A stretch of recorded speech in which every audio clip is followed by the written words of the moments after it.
ನಮ್ಮ ಕರ್ನಾಟಕದ ವಿದ್ಯಾವಂತ ಯುವ ಸಂಸದರೊಬ್ಬರು ಮೊನ್ನೆ ಮಂಗಳೂರಿಗೆ ಬಂದಿದ್ದರು. ಮಂಗಳೂರಿಗೆ ಬಂದವರು ಭಾಳ ಮಾತನಾಡಿದರು. ಅವರು ವಿದ್ಯಾವಂತರು ಅಂತ ಭಾವಿಸಿದ್ದೆವು ನಾವು. ಯುವಕರಿದ್ದಾರೆ, ಈ ರಾಜ್ಯದ ಬಗ್ಗೆ, ಈ ದೇಶದ ಬಗ್ಗೆ ಎಲ್ಲ ವಿಚಾರವನ್ನು ತಿಳ್ಕೊಂಡಿದ್ದಾರೆ ಅಂತ ಭಾವಿಸಿದ್ದೆ.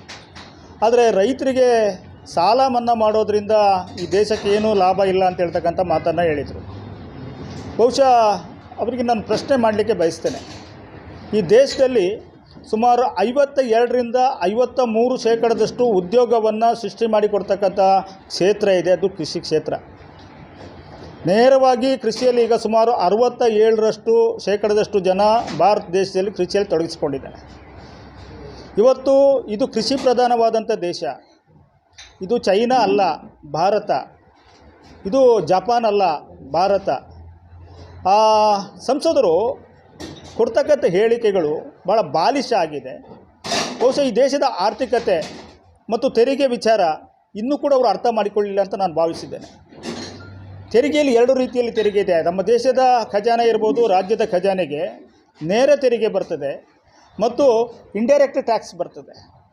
ಈಗ ಇವತ್ತು ಇಂಡೈರೆಕ್ಟ್ ಟ್ಯಾಕ್ಸು GST ರೂಪದಲ್ಲಿ ಎಷ್ಟು ಪ್ರಮಾಣದಲ್ಲಿ ಸಾಮಾನ್ಯ ನಾಗರಿಕರಿಂದ ಮತ್ತು ರೈತರಿಂದ ಈ ಸರ್ಕಾರದ ಬೊಕ್ಕಸಕ್ಕೆ ಹೋಗ್ತಾ ಇದೆ, ಮತ್ತು ಡೈರೆಕ್ಟ್ ಟ್ಯಾಕ್ಸ್ ಏನಿದೆ, ಇನ್ಕಮ್ ಟ್ಯಾಕ್ಸ್ ಅಂತ ಏನು ಹೇಳ್ತಾರೆ, ಅದು ಎಷ್ಟು ಈ ದೇಶದ ಖಜಾನೆಗೆ ಮತ್ತು ರಾಜ್ಯದ ಖಜಾನೆಗೆ ಬರ್ತಾ ಇದೆ ಅಂತ ಹೇಳ್ತಕ್ಕಂಥದ್ದನ್ನು ಬಹಳಷ್ಟು ಪುಸ್ತಕಗಳು ಪ್ರಿಂಟ್ ಆಗ್ತವೆ ಅಲ್ಲಿ ಸಂಸತ್ತಲ್ಲಿ.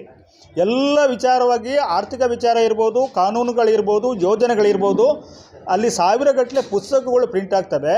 ನಿಮಗೆ ಸಂಸದರಿಗೆ ಓದಲಿಕ್ಕೆ ಅಂತೇಳಿ ಅದು ಕೊಟ್ಟಿರ್ತಕ್ಕಂಥದ್ದು. ದಯಮಾಡಿ ನೀವು ಈ ರೀತಿ ಹುಚ್ಚು ಮಾತಾಡೋ ಬದಲು, ಅದು ಸಹ ವಿದ್ಯಾವಂತರ ಜಿಲ್ಲೆ, ದಕ್ಷಿಣ ಕನ್ನಡ ಜಿಲ್ಲೆಗೆ ಬಂದು ನೀವು ಮಾತಾಡ್ತೀರಿ. ನೀವು ಮಾತಾಡಬೇಕಾದ್ರೆ ಮೊದಲು ಅದನ್ನು ಸ್ಟಡಿ ಮಾಡಬೇಕು. ಈ ದೇಶದ ಆರ್ಥಿಕತೆಯ ಮೂಲ ಯಾವುದಿದೆ, ಎಲ್ಲಿಂದ ಹೆಚ್ಚು ಆರ್ಥಿಕತೆ ಬರ್ತಾ ಇದೆ, ಯಾವ್ಯಾವ ಸೆಕ್ಟರಲ್ಲಿ ಎಷ್ಟೆಷ್ಟು ಉದ್ಯೋಗ ಸೃಷ್ಟಿ ಆಗ್ತಾ ಇದೆ, ಯಾವ ಸೆಕ್ಟರಿಗೆ ಅನುದಾನವನ್ನು ಕೊಟ್ಟರೆ ಈ ದೇಶದ GDP ಗ್ರೋತ್ ಆಗ್ತದೆ ಅಂತ ಕನಿಷ್ಠ ಜ್ಞಾನ ಇಲ್ಲದೆ ಮುಂದೆ ಬರಬೇಡಿ ಈ ಜಿಲ್ಲೆಗೆ. ಯಾಕೆಂತ ಕೇಳಿದರೆ ಜನ ಚೀಮಾರಿ ಹಾಕೋದಿನ್ನ ದೂರ ಇಲ್ಲ.